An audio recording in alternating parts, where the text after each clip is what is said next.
Okay, recording on हो गई है. Bismillahirrahmanirrahim. Assalamu alaikum students.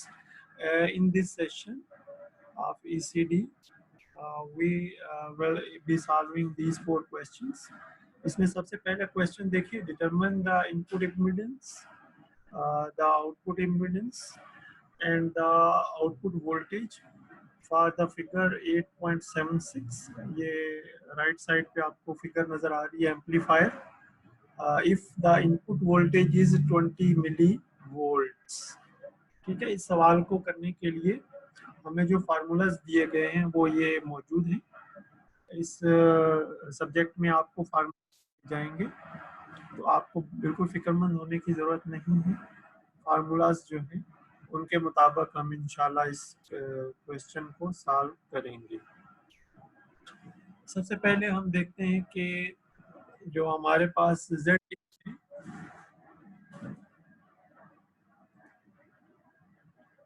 यानी इनपुट इम्पीडेंस जो यहाँ मार्क की गई है, इसका फार्मूला बहुत आसान है कि दो रेजिस्टेंसेस हैं R1 और R2, इनको पैरेलल सॉल्व कर लें. एक रेजिस्टेंस ये है, एक रेजिस्टेंस ये है, तो दोनों रेजिस्टेंस पैरेलल हैं. तो इसका जो हम इसको सॉल्व कर लेते हैं. जब रेजिस्टेंसेस इन पैरेलल हों तो उनको सॉल्व करने का जो फार्मूला है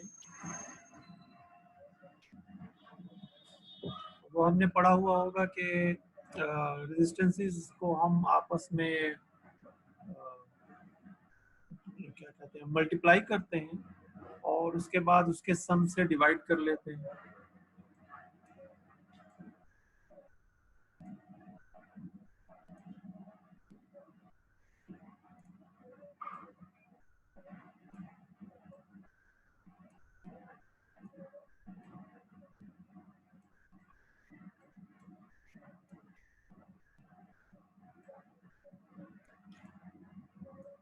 तो यहाँ पे चूंकि इनके यूनिट सेम हैं तो हमें पता है कि इसके जो आंसर आएगा उसमें भी यूनिट्स जो हैं वो सेम ही होंगे. तो हम 82 को मल्टीप्लाई करते हैं 11 के साथ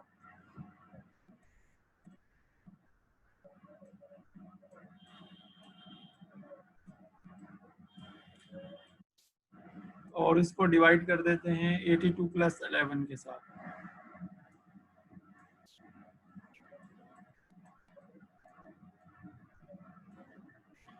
क्योंकि यहाँ हमें कैलकुलेटर इस्तेमाल करने की इजाज़त है तो हम कैलकुलेटर ऑन करते हैं.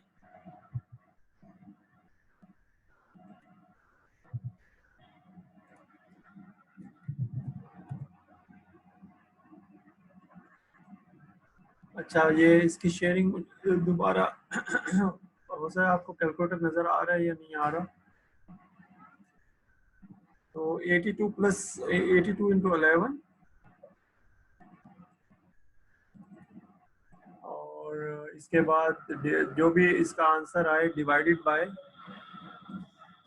82 प्लस 11. तो ये हमारे पास आंसर आ जाएगा 9.6989. तो इस तरीके से ये हमारे पास जो है ये आंसर आ जाएगा. तो हम लिख लेते हैं 9.7. ठीक है, तो हम यहाँ पे लिख देते हैं 9.7.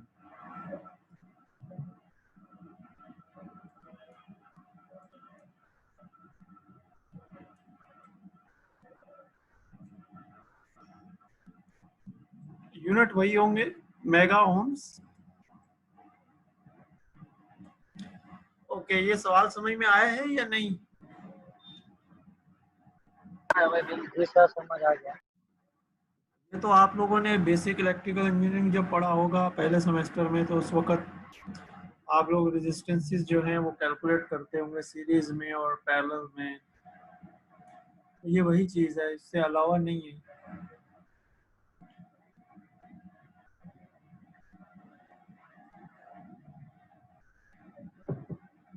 ओके, अब मैं ये Z इन हमें मालूम हो गया है अब मैं मिटा रहा हूँ ये। अब हम Z आउट मालूम करेंगे, यानी जो आउटपुट इम्पीडेंस है। चूंकि इसका वीडियो बन रहा है, ये वीडियो आपसे मैं शेयर कर दूंगा, तो आप फिर जो है उसको भी देख सकते हैं। जो आउटपुट इम्पीडेंस है वो यहाँ पे मेंशन किया हुआ है उसे। इसका फार्मूला ये है, और आप देखें ये भी दो पैरेलल जो रेजिस्टेंसेस है ना उनको कैलकुलेट करना है।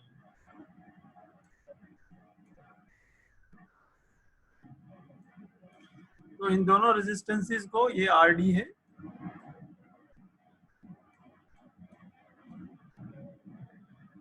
और ये RD स्मॉल में है,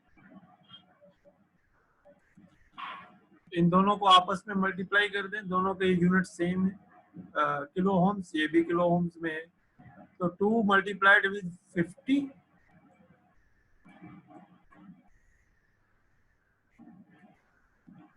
divided by 2 plus 50,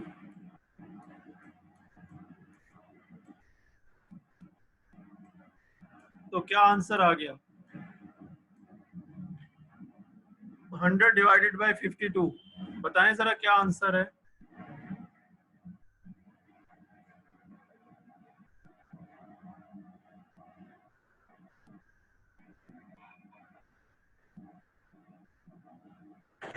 sir 1.9230। 1.92। Sir very good.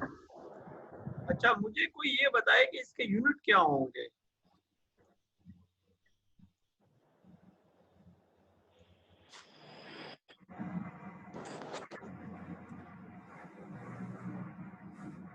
जी जी बताएं, यूनिट क्या होंगे?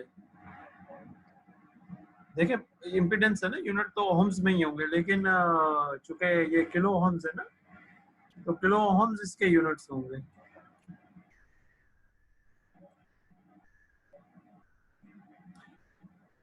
अगर यूनिट चेंज हो ना तो फिर किसी एक सिंगल यूनिट में चेंज करना पड़ेगा पहले। अगर किसी जगह ओम्स दिए हुए हैं और एक जगह पे किलो ओम्स दिए हुए हैं, तो उनको ओम्स में या किलो ओम्स में कन्वर्ट करना ताकि यूनिट सेम हो। यहाँ पे भी मेगा ओम्स है ना Z इन में, तो हमने आउटपुट में जो आंसर आया था उसके आगे मेगा ओम लिखा था। ये जो यूनिट है ना, ये बड़े इंपॉर्टेंट होते हैं। यूनिट इसलिए इंपॉर्टेंट होते हैं कि जो आपकी नेक्स्ट कैलकुलेशन है ना वो इसके ऊपर डिपेंड करती है। अच्छा, अब अगर समझ में आ गया है तो आगे चलें, वरना फिर यही रुके। आप बताएं कोई ऐसी चीज जो आप समझना चाह रहे हो, तो बहुत आसान सी कैलकुलेशन है।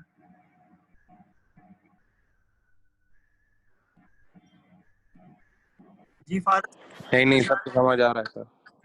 अच्छा, इबाद, आप कुछ कहना चाह रहे हैं? जी सर आ रहा है। सज्जाद, आप कुछ कहना चाह रहे हैं?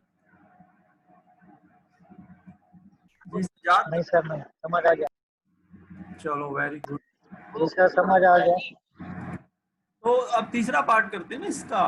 तीसरा पार्ट देखें, कहता है कि वी आउट मालूम करें, जबकि वी इन दिया हुआ है और जीएम हमने यहाँ कैलकुलेट कर लिया था। तो ये जीएम हमने किस तरीके से कैलकुलेट किया ये हम आपको बाद में सिखाएंगे। अभी हमने इस क्वेश्चन में आपको जीएम दे दिया है। जीएम क्या है? कंडक्टेंस। लास्ट टाइम हम पढ़ रहे थे कि जो रेजिस्टेंस होती है और एक कंडक्टेंस होती है, तो जो कंडक्टेंस होती है उसको जी से रिप्रेजेंट करते हैं, और इसका रिलेशन क्या होता है? 1 डिवाइडेड बाय R।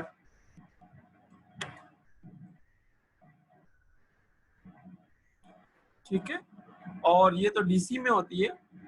जब हम एसी की बात करेंगे, अल्टरनेट करंट की, फिर वो सबस्क्रिप्ट स्मॉल हो जाते हैं। तो ये जीएम जो है, ये हमने अभी आपके लिए कैलकुलेट करके अलग से रख दी है। ये हम आपको बाद में सिखाएंगे कि कैसे कैलकुलेट होगी। अभी आपने ये समझना है इस वक्त कि ये जीएम जो है ना, ये गिवन है, गिवन है। तो अब ये फार्मूला है, ये सामने पड़ा हुआ है, इसमें रखे जरा values. V out, output voltage, divided by input voltage. Input voltage दी हुई है, अगर आप देखें ना 20 मिली वोल्ट क्वेश्चन के अंदर दी हुई है। तो चूंकि इसके यूनिट्स मिली में है ना, ये याद रखना है। 20 millivolts is equal to minus GM. Minus क्यों भाई? गेन के साथ माइनस आता है, इसका मतलब क्या होता है? ये लास्ट टाइम मैंने बताया था। और कौन बताएगा? बताएं भाई। ब्लू पट्टी आ रही है, उस पे लिखा हुआ ज़ाहिर नहीं हो रहा। अच्छा, लिखा हुआ सही नजर नहीं आ रहा, कोई बात नहीं, इसको थोड़ा सा मैं सेट करता हूँ।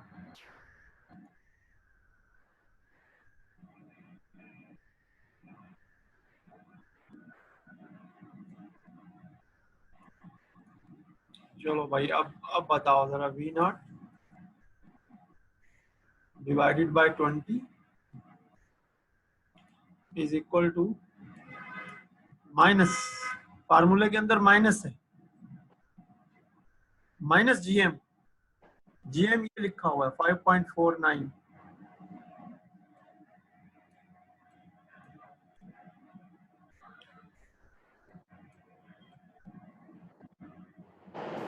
क्योंकि ये मिली वोल्ट है और ये मिली सीमेंस, इसके यूनिट सीमेंस होते हैं कंडक्टेंस के।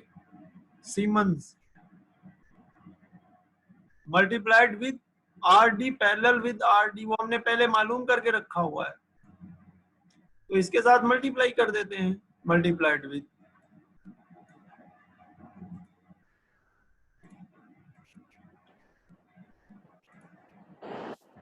अब देखें क्या आंसर आएगा। ये 20 मिली भी दूसरी तरफ चला जाएगा।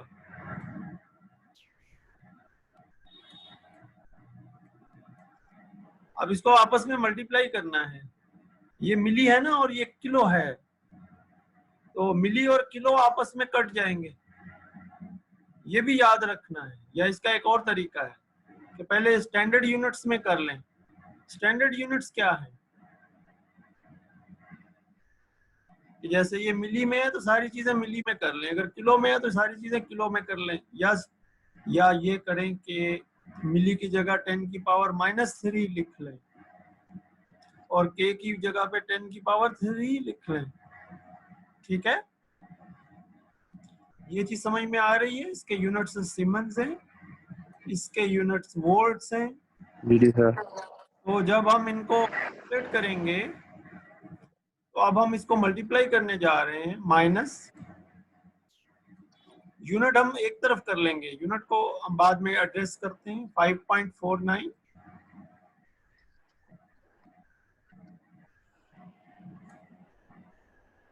मल्टीप्लाइड 92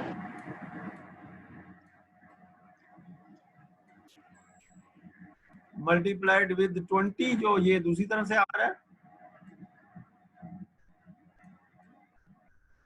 इसके बाद यूनिट्स हैं, यूनिट्स को भूलना नहीं है। यूनिट्स क्या क्या है वो साइड में लिखो जरा। मिली सीमेंस और किलो ओहम्स और मिली वोल्ट्स, इनको भूलना नहीं है units. Okay, is equal to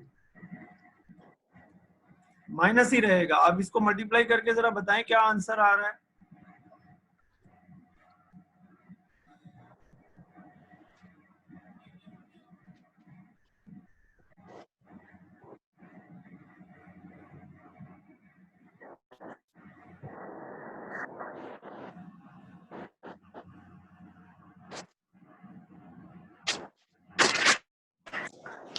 जी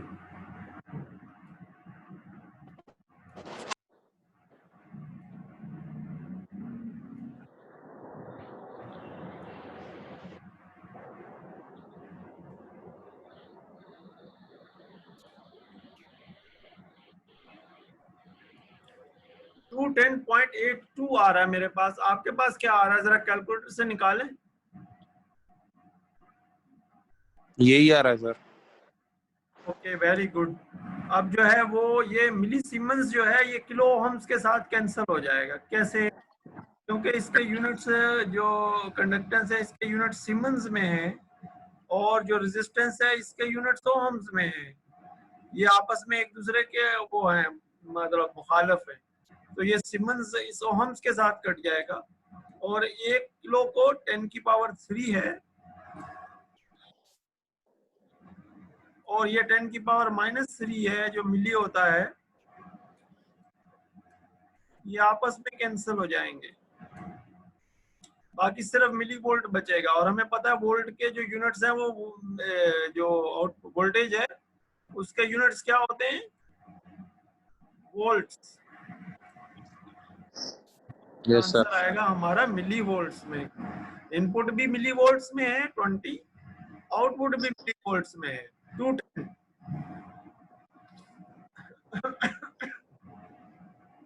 ये सवाल समझ में आया है कैसे किया है? Yes sir.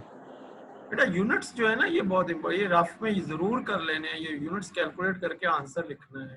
आउटपुट वोल्टेज हमेशा ज्यादा आएगी इनपुट वोल्टेज से, और यूनिट्स जो हैं वो आमतौर पे सेम रहते हैं, लेकिन वैल्यू आंसर में ज्यादा आएगी। ठीक है, ये याद रखना है हमेशा। यहाँ कोई सवाल आपके जहन में आ रहा है? फिर हम जो 26 क्वेश्चन है उसकी तरफ चलते हैं।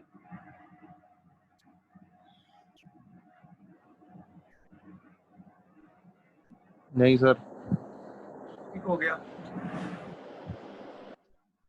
तो मैं ये मिटा रहा हूँ सारी चीजें, लेकिन वीडियो जब आप देखेंगे ना उसमें ये सारी चीजें आपको मिल जाएंगी।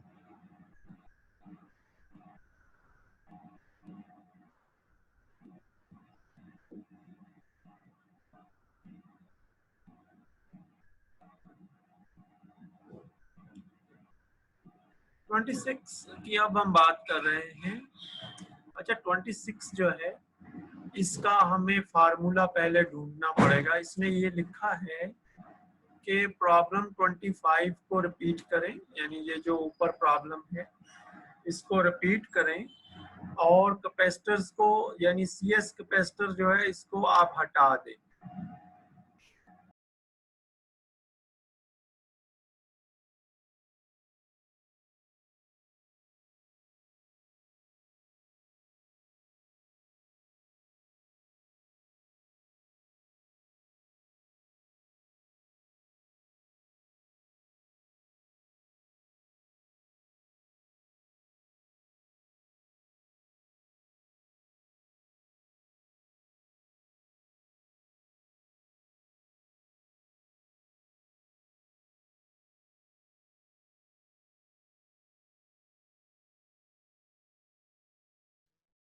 Hello.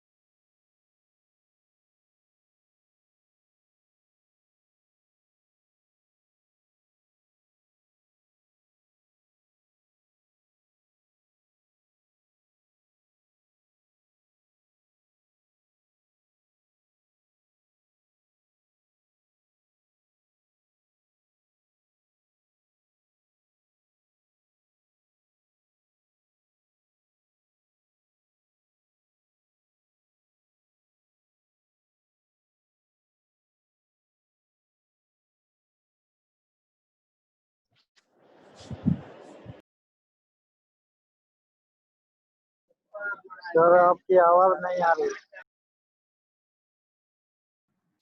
Okay, thank you very much Sajjad, आपने बता दिया। अब आपको मेरी आवाज आ रही है?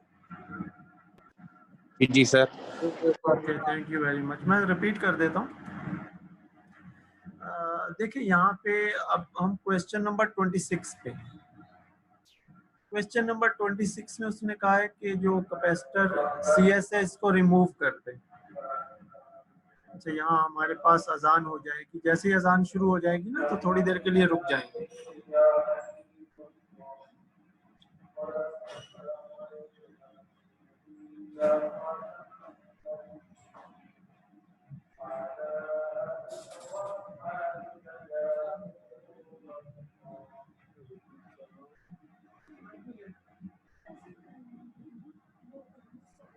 ओके, जैसे अजान शुरू होगी ना तो हम रुक जाएंगे थोड़ी देर के लिए। अब जैसे ये सी एस रेजिस्टेंस को हम रिमूव करेंगे ना, तो ये आर एस जो है ना, ये नेटवर्क का पार्ट बन जाएगा। जैसे ये नेटवर्क का पार्ट बन जाएगा ना, तो थोड़ा सा फार्मूलाज में चेंज आएगी। वो फार्मूला गिवन होंगी, अभी चूंकि मैं इसको कैलकुलेट नहीं कर पाया, तो मैं अभी आपके सामने इसको कैलकुलेट कर लेता हूँ। तो किताब में हम सेक्शन 8.5 पे जाएंगे, और 8.5 में हमें वोल्टेज डिवाइडर कॉन्फ़िगरेशन जो है इसके बारे में बताया था।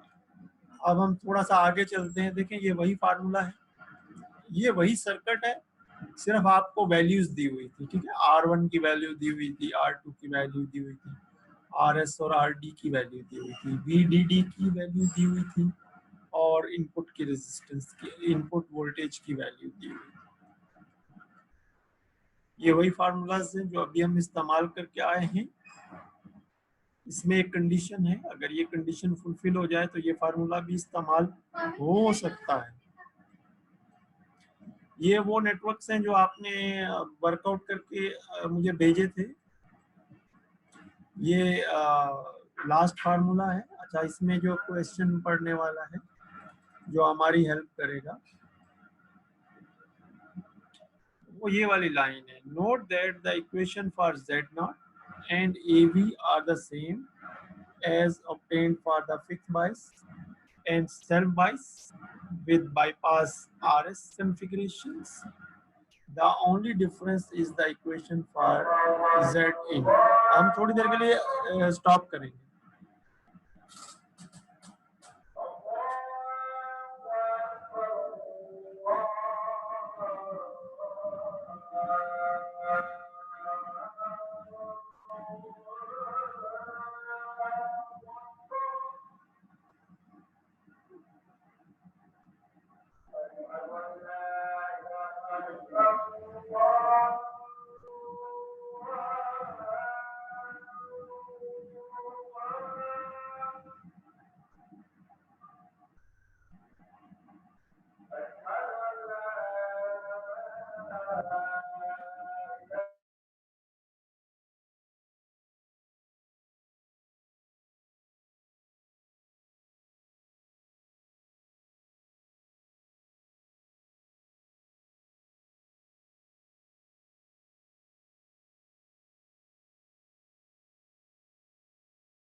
सर आपकी आवाज नहीं आ रही।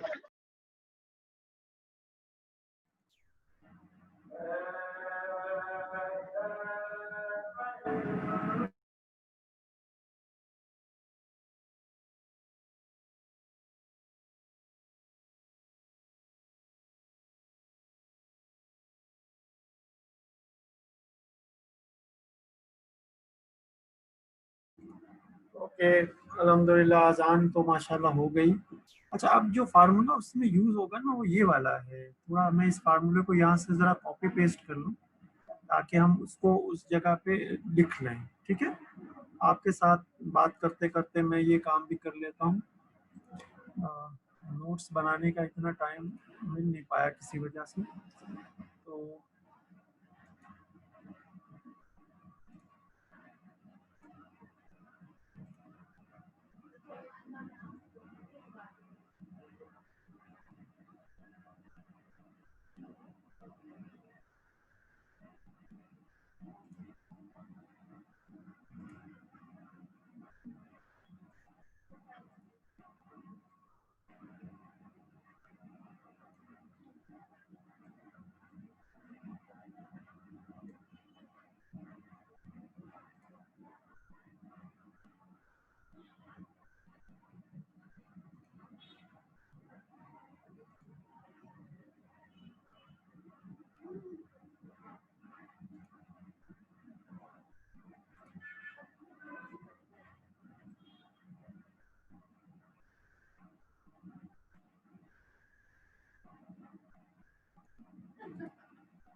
Okay,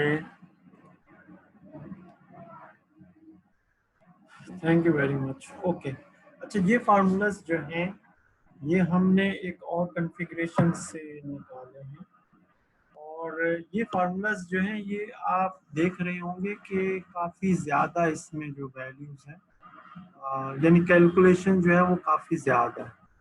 but no problem, this is related with part number 26 जिसमें कैपेसिटर्स जो है उसको रिमूव कर दिया गया।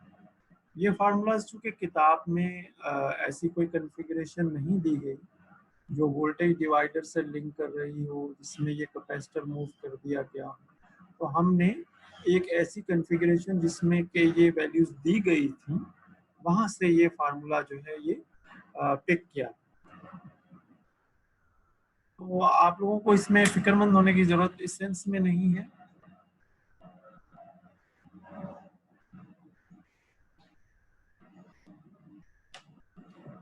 ये फार्मूलाज आपको हम इंशाल्लाह देंगे, ठीक है। अगर ऑनलाइन हुआ तो ये चूंकि स्लाइड्स के अंदर फार्मूला होंगे तो आप इसको यूज कर सकेंगे। तो ये वाला फार्मूला आपस में लिंक हो गया, ये वाला फार्मूला आपस में लिंक हो गया। इनपुट इम्पीडेंस सेम रहेगी जो हमने निकाली है। अब हम क्वेश्चन नंबर 26 की बात कर रहे हैं, ठीक है। तो अब मैं ये आपसे रिक्वेस्ट करूंगा बेटा कि आप लोग जो है इसमें जरा वैल्यूज रख के कैलकुलेट करके आंसर निकालें कि क्या आएगा ना। Let me also calculate it, ठीक है। जेड इन की वैल्यू सेम रहेगी, अगर आप मुझे लिखवा दें तो। आपने क्या कैलकुलेट किया था क्वेश्चन नंबर 25 में? जेड इन की वैल्यू क्या थी? आप में से कोई नोट कर रहा है?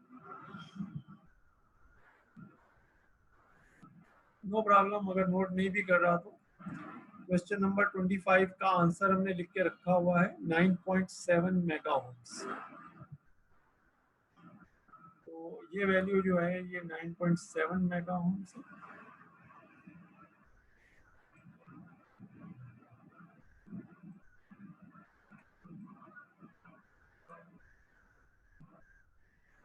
अब हमने z आउट की वैल्यू कैलकुलेट करनी है, तो इसमें हमें इस फार्मूला में हमें वैल्यूज रखनी पड़ेंगी। 1 plus G M R S. तो सबसे पहले हम ब्रैकेट स्टार्ट करेंगे। 1 प्लस जी एम की वैल्यू ये सामने दी हुई है 5.47,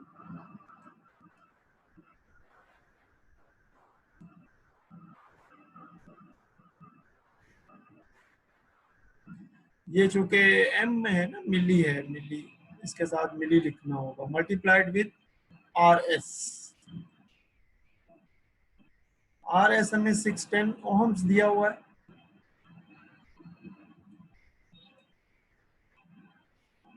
plus R S divided by R D.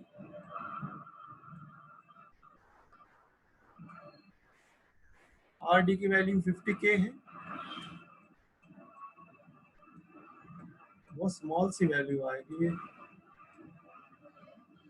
Multiplied with R D. R D जो है वो 2K एंड डिवाइडेड बाय, अब ये वाली वैल्यू लिखनी होगी। अब इसमें देखें आप, ये तो चीज वही है जो ऊपर है, सिर्फ इसमें plus R D over R T हुआ होगा। तो ये सारी चीज जो ऊपर लिखी हुई है ये हमने वैसे ही लिखनी है।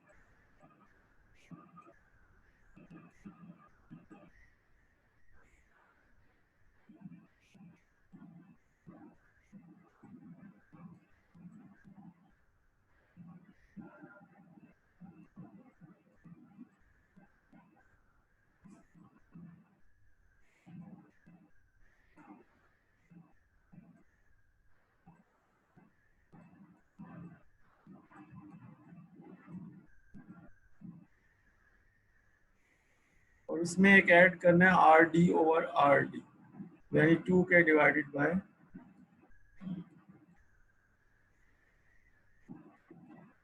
50K।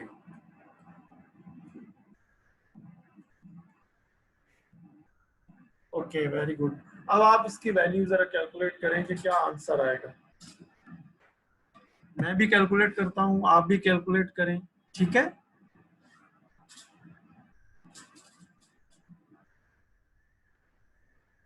जी सर।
अगर सेशन लास्ट हो जाए ना तो थोड़ा वेट कीजिएगा, क्योंकि 45 मिनट्स की लिमिट जो है ना वो कंप्लीट होने वाली है। तो 5 मिनट के बाद हम दोबारा से जो है वो नई मीटिंग्स में ज्वाइन कर लेंगे, ठीक है। ठीक है सर, ठीक। मैं आपको लिंक दोबारा भेज दूंगा, क्योंकि 1 मिनट रह गया इस सेशन को कंप्लीट होने में। हम चाह रहे हैं कि ये क्वेश्चन हो जाए। तो ये फार्मूला है, फार्मूले में वैल्यू रख के आंसर निकालना है।